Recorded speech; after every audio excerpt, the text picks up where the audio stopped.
Adilabad Congress party assembly ఇన్ఛార్జి కంది శ్రీనివాసరెడ్డి పేద రైతు కుటుంబంలో పుట్టి స్వయం కృషితో ఎదిగారు. పేదల కడుపు నింపాలన్న పెద్ద మనసుతో 3 ఏళ్ల కిందట చేపట్టిన నిత్యాన్న దానం నిర్విరామంగా కొనసాగుతుంది. అమెరికా నుండి ఆదిలాబాద్కు వచ్చిన తర్వాత కేసీఆర్ ఫౌండేషన్ను స్థాపించి దాని ద్వారా అనేక సేవా కార్యక్రమాలు కొనసాగిస్తున్నారు.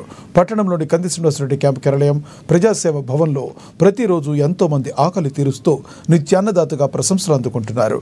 అన్ని దానాల్లోకెల్లా ఆకలి తీర్చే అన్నదానం ఎంతో గొప్పదన్న ఆలోచనతో ఇంత మంచి కార్యక్రమాన్ని కొనసాగిస్తున్నారు. ఈ నిత్యాన్నదాన క్షేత్రానికి ప్రతిరోజు పరిసర ప్రాంతాల నుండి వందల సంఖ్యలో వచ్చి భోజనం చేస్తున్నారు.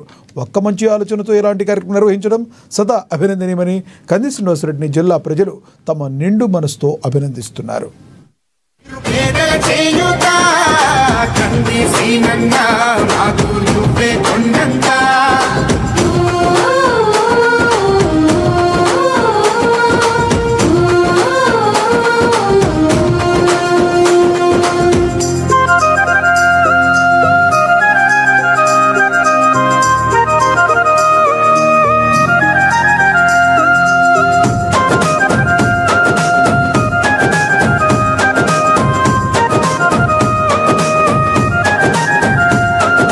పోరాటానికి పొలికే కై పిడికిలి ఎత్తినవు, పేదల బ్రతుకుల మార్చుటకై పయనం గట్టినవు. పోరాటానికి పొలికే కై పిడికిలి ఎత్తినవు, పేదల బ్రతుకులు మార్చుటకై పయనం గట్టినవు.